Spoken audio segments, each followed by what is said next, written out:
Hello there, and welcome to 5 First Impressions, a series where I take a look at 5 games that I recently played for the first time and give you my thoughts in less than 5 minutes. So let's get started. First up, we have Nekojima. Nekojima is a dexterity game, so think Jenga, but in this case you are stacking telephone wires, which are made up of cylinders connected by rope. You're also stacking cats.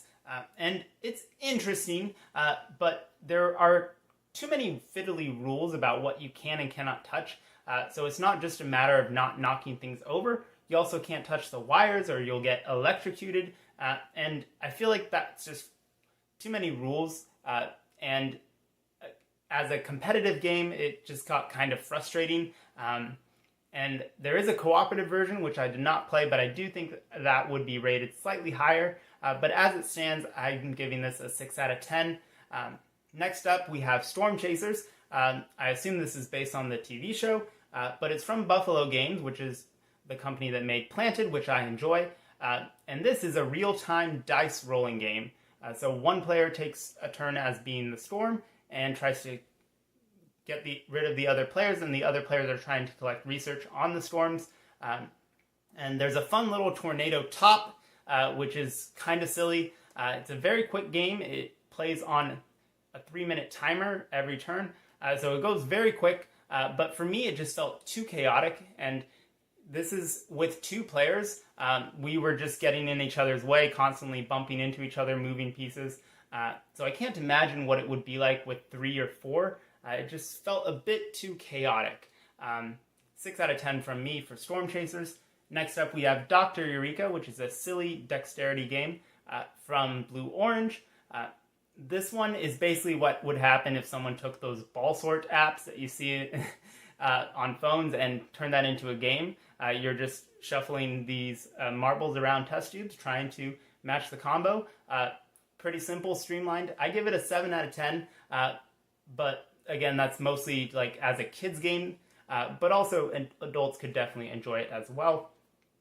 Next on the list, we have Mobile Markets, which is a game from Smartphone Inc.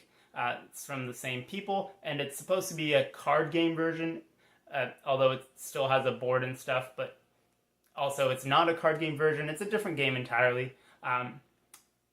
I didn't enjoy this one as much as I wanted to, but I think I might warm up to it. My favorite part is where you get to build your phone. You get to add features like 4 cameras and unnecessary junk that people want to get people to buy it. So that's fun, but it's just a 7 out of 10 right now. I think I might warm up to it, so we'll see what happens down the line. And last but not least, we have KeyForge, the collectible card game that isn't collectible, sort of. Basically, KeyForge, you have a deck of 36 cards, and that's it. You cannot change those cards. They all have a different back to them. It's generated by an algorithm. Very novel concept from Richard Garfield, who designed Magic the Gathering and King of Tokyo. And I enjoyed it. I'm giving it a 7 out of 10 right now.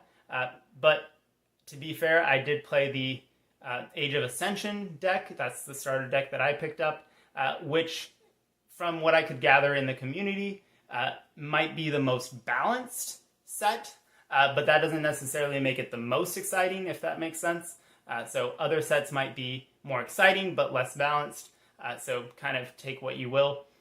So maybe I'll pick up some other series to see how those work out. There's also a cooperative version, which I'm interested in trying out. But as it stands, 7 out of 10 for KeyForge. So those are my thoughts on these 5 games. Let me know yours in the comments. Do you think differently? Do you think I might change my mind down the line? And if you enjoy the content, consider subscribing to Board Games, Bricks, and Hobbies. Take care.